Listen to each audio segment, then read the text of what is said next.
அங்க போவாது. ஏ இருடா பாடுறேன். பாடங்கள அங்க போத இங்க போதாங்கற. ஸ்கேல் புடிச்சு பாடுற மாதிரினா. ஸ்கேல் புடிச்சு தான் பாரு. என்ன இருக்கு பிடிக்கிறதுக்கு? ஸ்கேல் புடிச்சு பாடுங்க. ஸ்கேல் புடிச்சு தான் பாடுறேன் இரு. பாவாட கட்டையில பார்த்தேனே. எனக்கு தெரியாது. நல்லாவே இல்ல இந்த வரியே. அந்த இதுல வந்து பாவாட கட்டையில அப்படி பாவாட கட்டையில அந்த ஸ்கேல்ல பாடுங்க.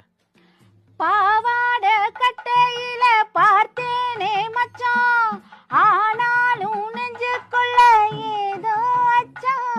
அந்த ஓப்பனிங் வரல உங்களுக்கு. அந்த பாவாடை கொஞ்சம் தூக்குங்க.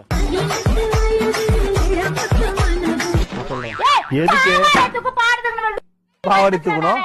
ஏதோ உள்ள பூத புரியா என்ன? சங்கீதத்தை பத்தி ஒரு நீ சங்கீதம் இங்கீதெல்லாம் பேசிட்டு இருக்க. நீ பாவாடைக்கு வரலாம் எதுக்கு? காயப்பட போறியா பாவாடை?